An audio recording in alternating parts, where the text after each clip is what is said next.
तुम लोग base of all maths में अलजेब्रा पढ़ रहे हो, पाठ 53 गुणनखंड विधि। इससे पहले वाला पाठ से गुणनखंड विधि हम स्टार्ट कर दिए हैं। 9-10 एग्जाम्पल बनाने के बाद सबके ब्रेन में सेट कर जाएगा। ये पहला प्रॉब्लम है। तो गुणनखंड विधि में बराबर के आगे शून्य रहना चाहिए, हिसाब में ऑलरेडी है ना। तो दूसरा लाइन क्या लिखेंगे, 4x², अंतिम पद लिख लो -7 बराबर 0। बीच वाला पद को दो भागों में बांटना है, तो दो ठो बॉक्स बनाओ। दो भागों में बांटने का अर्थ है इस तरह से बांटेंगे जो जोड़ करके +3x होगा और गुना करके शुरू वाला एवं अंतिम वाला पद को गुना करके देखो कितना आता है, उतना होना चाहिए। तो प्लस और माइनस, माइनस 4 सते 28x²। निष्कर्ष ये है बीच वाला पद को इस ढंग से तोड़ेंगे तो दोनों को जोड़ करके +3x आना चाहिए, दोनों को गुना करके -28x² आना चाहिए। तो x² है तो एक ठो x दिए, एक ठो x दिए। तो गुना करने के बाद x को गुना करेंगे तो x² तो आ जाता है।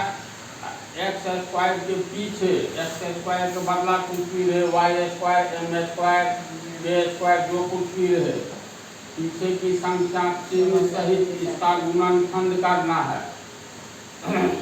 गुणनखंड करने पर पता चलेगा जो यहाँ पर कौन सी संख्या, यहाँ पर कौन सी संख्या लिखा जाएगा। तो -28 का गुणनखंड क्या क्या हो सकता है,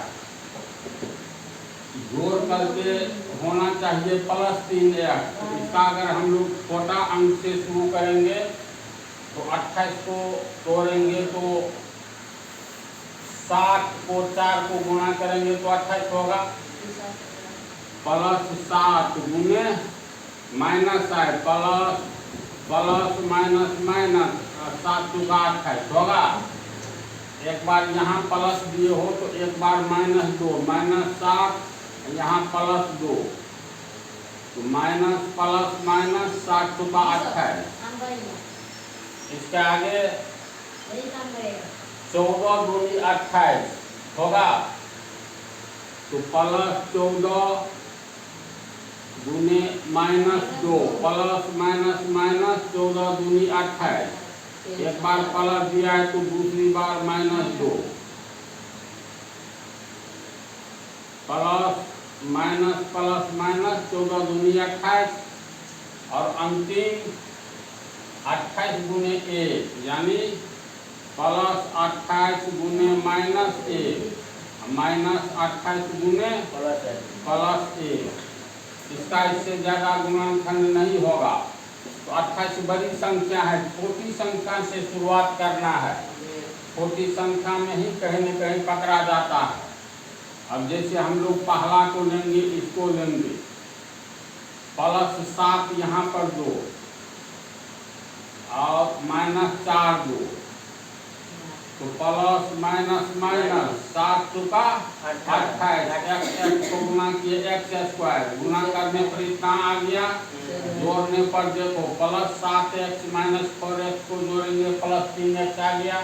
पहली बार में पकड़ में आ गया। ये कोई काम नहीं करेगा, ये करेगा। कल्पना करो अगर हम लोग ये दूसरा वाला ये दे तो काम करता है, तो -7 दे करके देखो। और दूसरा है +4, गुना करने पर तो आ जाएगा क्योंकि इसका गुणनखंड निकाले हैं। माइनस प्लस माइनस 7 × 28, x को गुना करेंगे x²। लेकिन जोड़ने पर -7x + 4x -3x आएगा।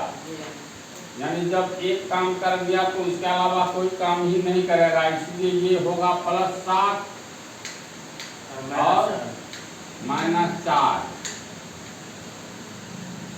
तो कैसे हम लोग वेरिएबल के पीछे की संख्या का मात्र गुणनखंड करना रहता है। बीच में 2 बॉक्स बनाएंगे। दोनों बॉक्स को जोड़ेंगे तो प्लस 3x बीच वाला आना चाहिए, गुना करने पर शुरू वाला अंत वाला का ये गुणनफल आना चाहिए। इतनी ही बात है इसमें।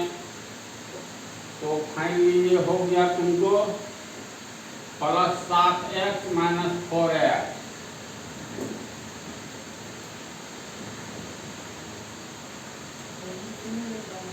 Plus 7x minus 4x minus 7 बराबर 0। देख लो तो 4x स्क्वायर का मतलब 4x प्लस 3x दोनों को जोड़ने पर आ गया माइनस 7 बराबर 0। अब पहला 2 में अंतिम 2 में क्या कॉमन है ये निकालेंगे। तो 4 7 7 में कुछ नहीं कॉमन है, x स्क्वायर है, x है तो ओनली x कॉमन है। यहाँ हो गया 4x गुना करने पर आ गया यहाँ प्लस है, यहाँ भी प्लस है तो छिपा हुआ प्लस को प्लस से गुना करेंगे तो प्लस, छिपा हुआ प्लस प्लस प्लस x निकल गया, बच गया 7। 3 पद वाला गुणनखंड में जो है ना बीच वाला को अंतिम 2 को लोगे तो यही आएगा किसी भी सूरत में। तो ऐसे भी लिख सकते हो डायरेक्ट 4x प्लस 7 बराबर 0। लेकिन इसके पीछे कौन सा अंक दे, यहाँ माइनस 4x है, यहाँ प्लस 4x है, इसका मतलब माइनस 1 से गुणा करेंगे तो माइनस छिपा हुआ प्लस, माइनस प्लस माइनस, 1 चौका 4x माइनस प्लस माइनस 1 सत्ते 7 आ गया। अब माइनस के पहले इसमें जो कोई ये पोस्ट कॉमन है तो 4x प्लस 7 इसमें से पूरा में से ये निकल गया तो ओनली x बचा, x माइनस 1 इसमें से ये निकल गया तो माइनस 1 बचा बराबर 0 बराबर 0। इसको मान लो समीकरण 1। समीकरण 1 को हल करेंगे तो समीकरण 1 से 4x plus 7 into x minus 1 बराबर 0। एक को रखो दूसरे को बराबर चाहिए, गुना है बीच में कोष्ट एक पद होता है, ये दूसरा पद हुआ। 2 पदों के बीच में गुना हो तो किसी भी पद को हटाओगे तो बराबर चाहिए नीचे में जाता है। जी सर। मान लो हम लोग 4x प्लस 7 को रखे तो 4x प्लस 7 बराबर 0 बटा x माइनस 1 बराबर 0 और 4x बराबर 0। अब प्लस 7 आगे जाएगा माइनस 7 तो 0 का कोई वैल्यू नहीं, 4x बराबर माइनस 7 इसीलिए x बराबर माइनस 7। ये गुना में आगे नीचे आ जाएगा, मान कितना आया। अब समीकरण 1 से एक बार इसको रखें तो दूसरी बार इसको रखेंगे, समीकरण 1 से चलो कोई बात नहीं। 4x plus 7 into x minus 1 बराबर 0 इसको रखे थे, अब इसको रखेंगे। अब x माइनस 1 बराबर 0 बटा 4x प्लस 7 ये हो गया 0 और x बराबर प्लस 1 0 पीछे में टिक गया है इसलिए x बराबर 1 तथा एक वैल्यू निकला है माइनस 7 बटा 4 आंसर। अभी दोनों का वैल्यू हम लोग बैठाएंगे ना तो बराबर के आगे 0 आ ही जाएगा। दूसरा देखो 14 बराबर के आगे है तो गुणनखंड विधि 3 पद वाला में हमेशा याद रखना है बराबर के आगे 0 होना चाहिए। इसका अर्थ है 6y square minus 5y plus 14 पीछे आया तो माइनस 14 बराबर 0 होगा। तीसरी पंक्ति 6y स्क्वायर पहला पद लिखो रफ में देखो 6y स्क्वायर अंतिम पद लिखो माइनस 14 बराबर 0। दो ठो बॉक्स बनाओ, बॉक्स का मतलब बक्सा।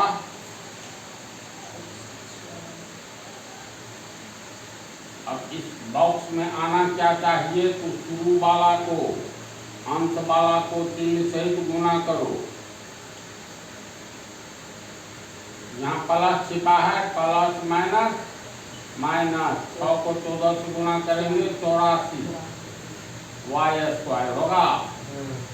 इसका अर्थ है बॉक्स में वह लिखेंगे जिसको जोड़ करके बीच वाला माइनस, यानी ये हिसाब है ना 6y square minus 5y minus 14 बराबर 0।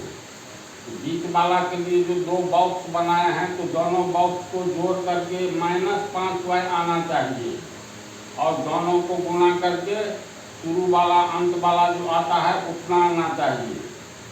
तो चूंकि वेरिएबल y स्क्वायर है तो y स्क्वायर लाने के लिए इसमें एक y2 इसमें एक y2 y को गुना करेंगे y स्क्वायर आ गया। अब -84 का गुणनखंड करेंगे, पीछे में जो भी संख्या रहेगा उसका गुणनखंड करना है। तो -84 सबसे छोटी संख्या से शुरू करो, बोलो 12 सत्ते 84। इससे पहले नहीं आ रहा है, नहीं आ रहा है फांक में, तो -60 एक बार प्लस 12 गुने -60 प्लस माइनस माइनस 12 सत्ते 84। एक बार प्लस दिया तो दूसरी बार -2 और यहाँ माइनस है तो प्लस देंगे, माइनस प्लस माइनस 12 सत्ते 84 होगा ना। इसके आगे बढ़ोगे तो 14 सत्ते 84 यानी प्लस 14 गुने 6 प्लस माइनस माइनस 14 सत्ते 84 होगा। फिर प्लस है तो माइनस दे दो, -14, यहाँ माइनस है तो प्लस दे दो, तो प्लस माइनस 14 सत्ते 84। इसी तरह आगे की ओर हम लोग बढ़ते जाएंगे, लेकिन ट्रेंड होने के बाद शुरू में ही बात पकड़ में आ जाएगी। 21 का भी 84 होता है, 28 या 84 होता है। तो छोटा अंक से लिखोगे ना, तब बड़े की ओर बढ़ोगे तो शुरू में ही बात पकड़ में आ जाती है। अब प्लस 12 दो यहाँ पर, -7 दो, तो गुना करने पर प्लस माइनस माइनस 12 सत्ते 84 y को गुना करेंगे y स्क्वायर होगा। दोनों को जोड़ो तो -5y आता है, तो प्लस 12y और -7y प्लस 5y आ गया ना। चाहिए -5y, यानी पहला जो है ये नहीं चलेगा। दूसरा पर आओ, -12 और प्लस 7, यहाँ -12 दो, यहाँ प्लस 7 दो, तो गुना करने पर आ जाएगा माइनस प्लस माइनस 12 सत्ते 84 y को गुना किए y स्क्वायर जोड़ो तो -12y प्लस 7y -5y आ गया। इसका मतलब ये वाला काम किया। तो कैसे करना है चरणबद्ध ढंग से जान दे हो ना। तो यहाँ पर हो जाएगा -12y प्लस 7y फिर -14 बराबर 0। अब क्या करेंगे, अब प्रथम दो में कॉमन लेना है, तो दोनों में देखो 6 और 6 गुने 6 कॉमन है, y भी कॉमन है, 6y कॉमन लेंगे। 6y को किससे गुना करेंगे, 6y स्क्वायर होगा। y से यहाँ प्लस छिपा है, यहाँ माइनस है, तो छिपे हुए प्लस को माइनस से गुना करेंगे तब न प्लस माइनस माइनस होगा। तो माइनस y है ही, तो 6 दूनी 12 होगा। यहाँ पर लिख दो y-2 बराबर 0। अब देखो यहाँ प्लस 7y है, यहाँ तो प्लस छिपा है, तो प्लस और 7 से गुना करेंगे तब न 7y होगा। प्लस माइनस माइनस 7 दूनी 14, समझ रहे हैं तरीका। अब प्रथम दो अंतिम दो में y-2 है, ये पोस्ट कॉमन है, तो y-2 कॉमन ले लेंगे, तो ये निकल गया तो 6y बचा, ये निकल गया तो प्लस 7 बचा बराबर 0। इसको मान लो समीकरण 1। अब लिखेंगे समीकरण 1 से y minus 2 into 6y plus 7 बराबर 0। पहले इसको रखो, इसको आगे ले जाओ, नीचे जाएगा तो y माइनस 2 बराबर 0 बटा 6y प्लस 7 बराबर 0। इसलिए y बराबर 0 का कोई वैल्यू नहीं है, -2 आगे जाएगा तो +2 प्लस टिक गया, y का 1 मानिए आया। पुनः समीकरण 1 से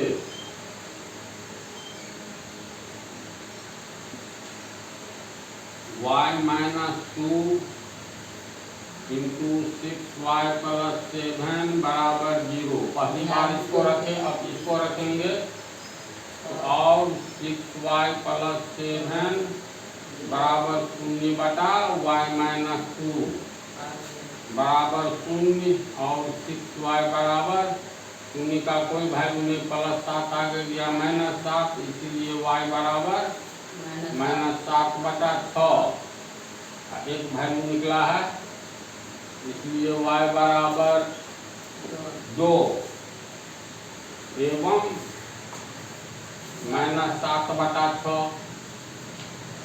यही हो गया आंसर। तो मेरी समझ से तुम लोग को लगभग 80% बातें समझ में आ गई होगी। अगले पार्ट में जो है ना रूट वाला सीख रहेंगे।